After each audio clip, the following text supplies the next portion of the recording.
AP ప్రభుత్వం కూడా విషజ్వరాలపై అప్రమత్తమైంది. Seasonal fevers and food poisons పై ఏపీ సర్కార్ అలర్ట్ అయింది. అన్ని జిల్లాలకు అలర్ట్ జారీ చేసింది.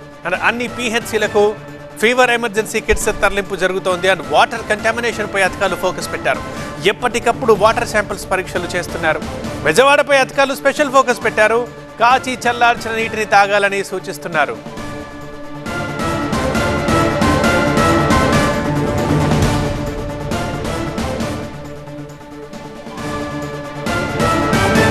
అటు విజయవాడలో మా రిపోర్టర్ క్రాంతి ఉన్నారు. క్రాంతి, విజయవాడలో ఎలా ఉంది జ్వరాల ప్రభావం? మెయిన్గా అక్కడ గవర్నమెంట్ హాస్పిటల్లో పరిస్థితి ఎలా ఉంది?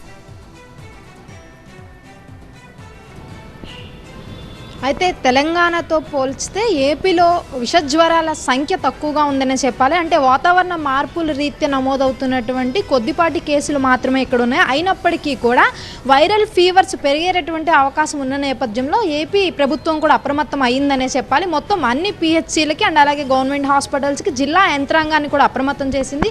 ప్రతి ఒక్కరూ కూడా ఈ యొక్క టెస్టులకు సంబంధించి ముందస్తుగానే అలర్ట్గా ఉండాలని చెప్పింది. మెడికల్ కిట్లు ఏవైతే ఫీవర్స్కి సంబంధించి డెంగ్యూ, మలేరియా ఎమర్జెన్సీ కిట్స్ ఉంటాయో వాటన్నిటిని కూడా పంపించడం జరిగింది. అండ్ అలాగే మెయిన్ హాస్పిటల్స్, గవర్నమెంట్ హాస్పిటల్స్ ఏవైతే ఉంటాయో వాటి అన్ని చోట్ల కూడా మాక్ డ్రిల్ని కూడా నిర్వహించడం జరిగింది. ప్రజెంట్ ఏపీలో ప్రాథమికంగా ఉన్నటువంటి సమస్య మనం చూసుకుంటే కనుక మొత్తం డయేరియా. ఇప్పటికే రాష్ట్ర వ్యాప్తంగా దాదాపు ఒక 3 నెలలుగా భారీ సంఖ్యలో డయేరియా కేసులు నమోదవుతూ వచ్చాయి. కాబట్టి వాటర్ కంటామినేషన్ అండ్ అలాగే ఫుడ్ పాయిజన్ పైన స్పెషల్ ఫోకస్ పెట్టిందనే చెప్పాలి. ఎక్కడికక్కడ వాటర్ శాంపుల్స్ని వారానికి ఒకసారి తీసుకుని టెస్టులకు పంపిస్తున్నారు. ఒకవేళ ఎక్కడైనా కూడా వాటర్ కంటామినేట్ అయి ఉంటే కనుక వాటిని తాగొద్దు అని చెప్పి ప్రత్యేకంగా వాటర్ ట్యాంక్స్ని అక్కడికి పంపిస్తూ ఉన్నారు. దాంతోపాటు జిల్లాలలో చాలా చోట్ల ఎక్కడికక్కడ మెడికల్ క్యాంప్స్ని పెట్టడం జరిగింది. ముందస్తుగానే అందరూ కూడా అలర్ట్గా ఉండాలని చెప్పడం.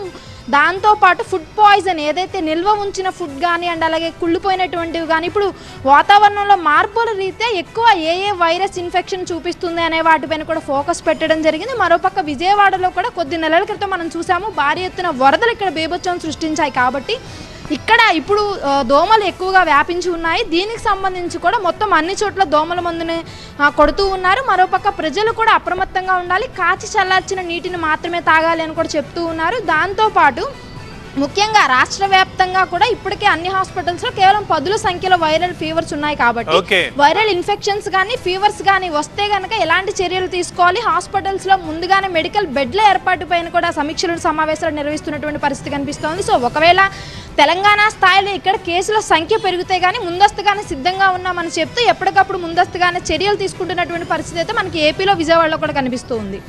రైట్ క్రాంతి.